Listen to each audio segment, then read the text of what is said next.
ಸ್ಪಿರಿಚುವಲ್ಗಿಂತ ನಾವು ದಿನನಿತ್ಯ ಹೇಗೆ ಬದುಕ್ತೀವಿ ಅನ್ನೋದ್ರ ಮೇಲೆ ಕಾನ್ಸಂಟ್ರೇಟ್ ಆ್ಯಂಡ್ ನಮ್ಮ ಪರ್ಸ್ನಾಲಿಟಿ ಹೇಗೆ ನಮ್ಮ ಬದುಕಿಗೆ ಕನೆಕ್ಟ್ ಆಗುತ್ತೆ ಅನ್ನೋದನ್ನು ಹೇಳಿರೋದು. ಬದುಕನ್ನು ಬದುಕಿ 11,000 ಜನ ನೋಡಿದ್ದಾರೆ. ಬೇಗ ಏಳಿ ಅನ್ನೋ ಒಂದು ಚಾಪ್ಟರು 1,02,000 ಜನ ನೋಡಿದ್ದಾರೆ. ಈ ಒಂದು ಗುಣ ನಿಮ್ಮನ್ನು ಯಶಸ್ವಿಯನ್ನಾಗಿ ಮಾಡುತ್ತೆ ಅನ್ನೋದು 9,400 ಜನ ನೋಡಿದ್ದಾರೆ. ಫೋನ್ ತೆಗಿಬೇಡಿ ಅನ್ನೋದನ್ನು 10,000 ಜನ ನೋಡಿದ್ದಾರೆ. ಯಶಸ್ವಿ ವ್ಯಕ್ತಿಗಳ ಸೀಕ್ರೆಟ್ ಅನ್ನೋದು 7,000 ಜನ ನೋಡಿದ್ದಾರೆ.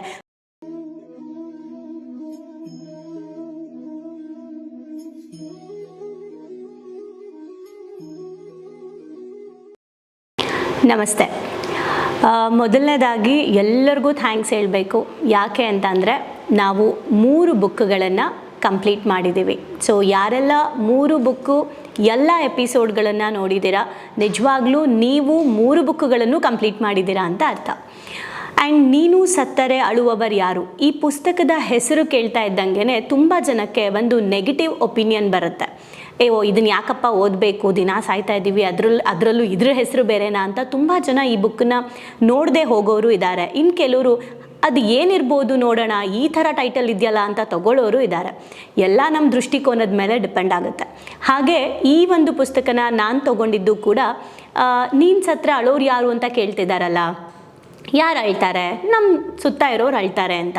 ಬಟ್ ಎಷ್ಟು ಜನ ಅಳಬೇಕು ಅಥವಾ ಅಳೋದ್ರಲ್ಲಿ ನಿಜವಾಗ್ಲೂ ಅರ್ಥ ಇದೆಯಾ, ಅದೆಲ್ಲ ಕೂಡ ನಮ್ಮ ಜೀವನದ ಬದುಕಿಗೆ ಕನೆಕ್ಟ್ ಆಗಿದೆ ಅನ್ನೋದು ನಿಜಕ್ಕೂ ಗೊತ್ತಿರಲಿಲ್ಲ. ಬಟ್ ಈ ಒಂದು ಬುಕ್ ಏನಿದೆ, ರಾಬಿನ್ ಶರ್ಮಾ ಅವರ ಪುಸ್ತಕ, ಸೀರಿಯಸ್ಲಿ ಒಂದು ರೀತಿ ಹೇಗೆ ಈ 3 ತಿಂಗಳು ನಾವು ಈ ಬುಕ್ಕನ್ನು ಓದಿದ್ವಿ ಅನ್ನೋದೇ ಒಂಥರ ಖುಷಿ ಆಗುತ್ತೆ. ಅಂದರೆ ಒಂದು ಬುಕ್ಕನ್ನು ಓದಿದ್ವಿ ಮಾತ್ರ ಅಲ್ಲ, ಇವರು ಕಂಪ್ಲೀಟ್ ಕಾನ್ಸಂಟ್ರೇಟ್ ಮಾಡಿರೋದು. ಮತ್ತು ರಾಬಿನ್ ಶರ್ಮಾ ಅವರ ಕಾನ್ಸೆಪ್ಟ್ ಏನಂದರೆ, ಇವ್ರು ಹೇಳೋದು ಯಾರು ದಿನನಿತ್ಯ ಅಪ್ಡೇಟ್ ಆಗ್ತಾರೆ ಅವ್ರು ಮಾತ್ರನೇ ಅವ್ರ ಜೀವನದಲ್ಲಿ ಅಪ್ಡೇಟ್ ಆಗ್ತಾರೆ ಅಂತ. ಡೈಲಿ ರೊಟೀನ್, ಊಟ ಹೇಗೆ ಮಾಡ್ತೀವಿ, ದಿನನಿತ್ಯ ನಾವು ಕೆಲವು ಕೆಲಸಗಳನ್ನು ಮಾಡದೆ ಅಂತೂ ಇರಲ್ಲ. ಆ ಥರನೇ ನಮ್ಮ ಬದುಕಿಗೂ ಕೂಡ, ಯಶಸ್ಸಿಗೂ ಕೂಡ ಕೆಲಸಗಳನ್ನು ಈ ರೀತಿ ಮಾಡಬೇಕು ಅಂತ ಹೇಳಿ ದಿನನಿತ್ಯ ಮಾಡೋ ಕೆಲಸದ ಮೇಲೆ ಕಾನ್ಸಂಟ್ರೇಟ್ ಮಾಡೋದನ್ನು ತಿಳಿಸೋದು ರಾಬಿನ್ ಶರ್ಮಾ ಅವರ ಕಾನ್ಸೆಪ್ಟ್ ಅನ್ನೋದು ನನಗೆ ಅರ್ಥ ಆಯಿತು. ಆ್ಯಂಡ್ ಈ ಒಂದು ಬುಕ್ಕಲ್ಲಿ ಎಷ್ಟು ಚೆನ್ನಾಗಿದೆ ಅಂದರೆ, ನೀವು ಮನೆಗೆ ಹೋದಾಗ ಹೇಗಿರಬೇಕು, ಕೆಲಸಕ್ಕೆ ಹೋದಾಗ ಹೇಗಿರಬೇಕು, ಫೋನ್ ಎತ್ತಬೇಕಾ ಎತ್ತಬಾರ್ದಾ, ಎಷ್ಟು ಗಂಟೆಗೆ ಎದ್ದೋಬೇಕು, ಎಷ್ಟು ಗಂಟೆಗೆ ಎದ್ದಾಗ ನೀವು ಯಾವ ಥರ ಆಲೋಚನೆ ಇರಬೇಕು, ಮಲಗಬೇಕಾದ್ರೆ ಯಾವ ಥರ ಆಲೋಚನೆ ಇರಬೇಕು, ನಿಮ್ಮ ಪರ್ಸಲ್ಲಿ ಕೆಲವೊಂದು ಐಟಮ್ಸ್ ಇರಲೇಬೇಕು, ಅದು ಯಾವುದು, ಆ್ಯಂಡ್ ನೀವು ಹೇಗೆ ಪ್ಲ್ಯಾನ್ ಮಾಡ್ಕೊಬೇಕು, ನಿಮ್ಮ ಒಂದು ಆತ್ಮಕಥೆನ ನೀವೇ ಹೇಗೆ ಬರ್ಕೋಬೇಕು, ಯಾಕೆ ಬರ್ಕೋಬೇಕು, ಆ್ಯಂಡ್ ಯಾಕೆ ಆಟ ಆಡಬೇಕು, ಕಾಡಲ್ಲಿ ಯಾಕೆ ವಾಕಿಂಗ್ ಮಾಡಬೇಕು, ನಡೆಯೋದು ಹೇಗೆ, ಊಟ ಮಾಡೋದು ಹೇಗೆ, ಬಾಂಧವ್ಯ ಆಗಿರ್ಬೋದು ಅಥವಾ ನಮ್ಮ ಪ್ರೊಫೆಷ್ನಲ್ ಲೈಫ್ ಆಗಿರ್ಬೋದು, ಎಲ್ಲವನ್ನೂ ಕೂಡ ದಿನನಿತ್ಯ ಬದುಕಿನಲ್ಲಿ ಬದುಕುವ ರೀತಿಯನ್ನು ಇವತ್ತು ಈ ಬುಕ್ಕಲ್ಲಿ ಎಕ್ಸ್ಪ್ಲೇನ್ ಮಾಡಿರೋದನ್ನ ನಾವು ನೋಡ್ಕೊಂಡು ಬಂದ್ವಿ 3 ತಿಂಗಳಿಂದ. ಆ್ಯಂಡ್ ಯಾಕೆ ಈ ಪುಸ್ತಕದ ಬಗ್ಗೆ ನಾನು ಇವತ್ತು ರಿವ್ಯೂ ಮಾಡ್ತಾ ಇದ್ದೀನಿ, ನಾನು ಪ್ರತಿ ಪುಸ್ತಕ ಆದಮೇಲೆ ಅಂಚೆಗೆ ಹೋಗದ ಪತ್ರ ಮಹಾತ್ರೇಯ ಅವ್ರದ್ದು, ಆಸೆ ಪಡು ಸಾಧಿಸು ಸದ್ಗುರು ಅವ್ರದ್ದು 2 ಬುಕ್ಗಳನ್ನು ನಾವು ಮಾತಾಡಿದ್ವಿ.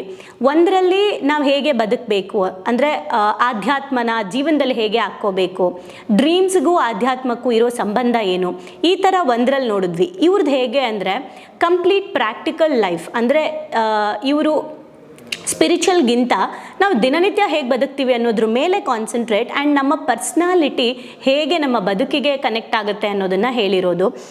ತುಂಬ ಜನ ಈ ಬುಕ್ಗೆ ತುಂಬ ಕಮೆಂಟ್ಸ್ ಮಾಡಿದ್ದೀರಾ, ನೀವು ಲೈಫಲ್ಲಿ ಹೇಗೆ ನೋಡ್ಕೊಳ್ತಾ ಇದ್ದೀರಾ ಆ್ಯಂಡ್ ದಿನನಿತ್ಯ ನೀವೇನು ಅಪ್ಲೈ ಮಾಡ್ಕೊಳ್ತಿದ್ದೀರಾ, ಈ ಬುಕ್ಕನ್ನು ಓದೋದ್ರಿಂದ ನಿಮ್ಮ ಮನೆಗಳಲ್ಲಿ ನಿಮ್ಮ ಮನಸ್ಸಿನಲ್ಲಾಗಿರೋ ಬದಲಾವಣೆಗಳನ್ನು ನೀವು ಕಮೆಂಟ್ ಮೂಲಕ ಹೇಳ್ಕೊಂಡಿದ್ದೀರಾ.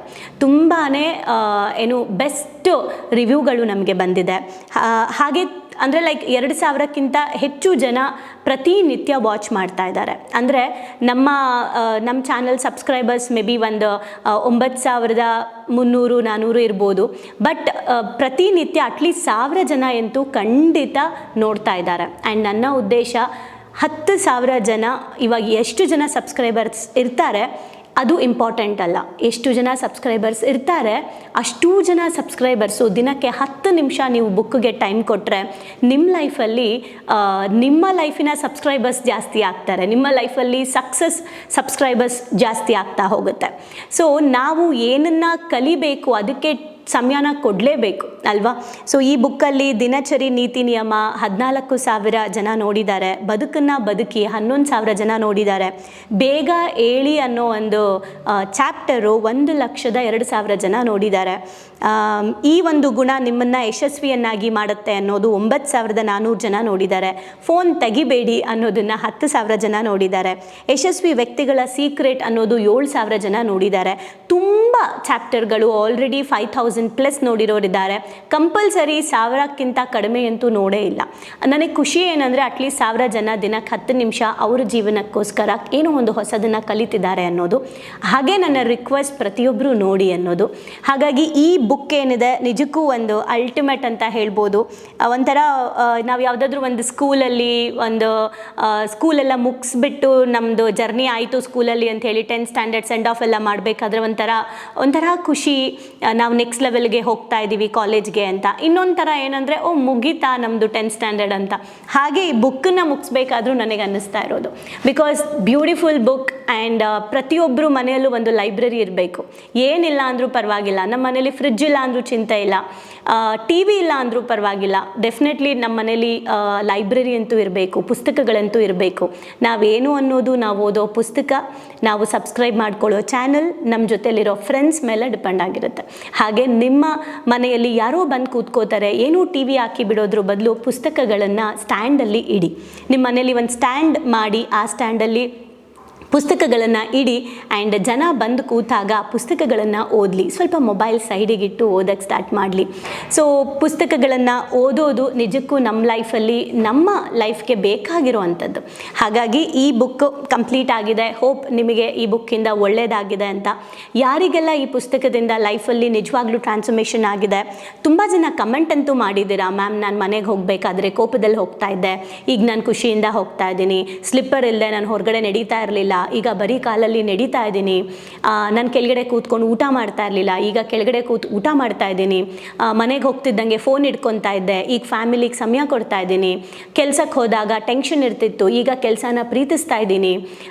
ಈ ರೀತಿ ತುಂಬ ಕಮೆಂಟ್ಸ್ಗಳ ಮೂಲಕ ನಿಮ್ಮ ಲೈಫಲ್ಲಿ ಆಗ್ತಾ ಇರುವಂಥದ್ದನ್ನು ಶೇರ್ ಮಾಡಿದ್ದೀರಾ. ನಿಮ್ಮ ಓವರಾಲ್ ಈ ಬುಕ್ಕಿನ ಅನುಭವಗಳನ್ನು ನೀವು ನಮ್ಮ ಈ ಒಂದು ಬುಕ್ಗೆ ಕೊಡುವಂತಹ ಗ್ರ್ಯಾಟಿಟ್ಯೂಡ್ ಅನ್ನೋ ಥರ, ಇದರಿಂದ ನೀವೇನೇನು ಕಲ್ತ್ರಿ, ಯಾವ್ಯಾವ ಚಾಪ್ಟರ್ಗಳು ನಿಮ್ಗೆ ಏನೇನು ಅನಿಸಿದೆ, ಅಥವಾ ನಿಮ್ಮ ಜೀವನದಲ್ಲಿ ಆಗಿರುವಂಥದ್ದೆಲ್ಲ ನಮಗೆ ಕಮೆಂಟ್ ಮಾಡಿ. ಬಿಕಾಸ್ ನಾವೇನು ಕಲಿತೀವಿ ಅದಕ್ಕೆ ವಾಪಸ್ ಕೊಡುವಂಥದ್ದು ಒಂದೇ, gratitude and feedback. So next ನಮ್ಮ ಮುಂದಿನ ಬ್ಯೂಟಿಫುಲ್ ಪುಸ್ತಕ ಆಲ್ರೆಡಿ ಸೆಲೆಕ್ಟ್ ಆಗಿದೆ, ಅದನ್ನು ಓದೋಣ. ಈಗಾಗಲೇ ಈ 3 ಪುಸ್ತಕನ ಕಂಪ್ಲೀಟ್ ಮಾಡಿರೋ ಪ್ರತಿಯೊಬ್ಬರಿಗೂ ಕಂಗ್ರ್ಯಾಚುಲೇಷನ್ಸ್ ಆ್ಯಂಡ್ ನಮ್ಮ ಟೀಮ್ಗೂ ಕಂಗ್ರ್ಯಾಚುಲೇಷನ್ಸ್. ಯಾಕೆ ಅಂತಂದರೆ ಸೆಲ್ಫ್ ಲವ್ ಇಂಪಾರ್ಟೆಂಟ್ ಅಲ್ವಾ? ಆ್ಯಂಡ್ ನನಗೂ ಕಂಗ್ರ್ಯಾಚುಲೇಷನ್ಸ್, ಯಾಕಂದರೆ ನಾನು ಕಂಪ್ಲೀಟ್ ಮಾಡಿದ್ದೀನಿ. ಆ್ಯಂಡ್ ನಮ್ಮ ಏನು ಹೇಳ್ತಾರೆ, ವಿಡಿಯೋ ಶೂಟ್ ಮಾಡೋರಾಗಿರ್ಬೋದು, ಎಡಿಟ್ ಮಾಡೋರಾಗಿರ್ಬೋದು, ಆ್ಯಂಡ್ ನಮಗೆ ಬ್ಯಾಕ್ ಎಂಡಲ್ಲಿ ಸಪೋರ್ಟ್ ಮಾಡೋ ಎಂಟೈರ್ ಟೀಮ್ಗೆ ನಾನು ಥ್ಯಾಂಕ್ಸ್ ಹೇಳಬೇಕು. ಬಿಕಾಸ್ ಎಲ್ಲರೂ ಇದ್ರೇ ಆ ಕೆಲಸ ಕಂಪ್ಲೀಟ್ ಆಗೋಕ್ಕೆ ಸಾಧ್ಯ. ಸೊ ನೀವು, ನಾವು, ನಿಮ್ಮ ಜೊತೆಲಿರೋರು, ನಮ್ಮ ಜೊತೆಲಿರೋರು ಎಲ್ಲರೂ ಜ್ಞಾನದ ಮೂಲಕ ಬ್ಯೂಟಿಫುಲ್ ಲೈಫ್ನ ಕ್ರಿಯೇಟ್ ಮಾಡ್ಕೊಳ್ಳೋಣ. Thank you so much. ಹೀಗೆ ಸಪೋರ್ಟ್ ಮಾಡ್ತಾಯಿರಿ ಆ್ಯಂಡ್ ತುಂಬ ಜನಕ್ಕೆ ಶೇರ್ ಮಾಡಿ, ಲೈಕ್ ಮಾಡಿ ಆ್ಯಂಡ್ ಸಬ್ಸ್ಕ್ರೈಬ್ ಮಾಡ್ಕೊಂಡಿಲ್ಲ ಅಂದರೆ ಸಬ್ಸ್ಕ್ರೈಬ್ ಮಾಡ್ಕೊಳ್ಳಿ. Thank you.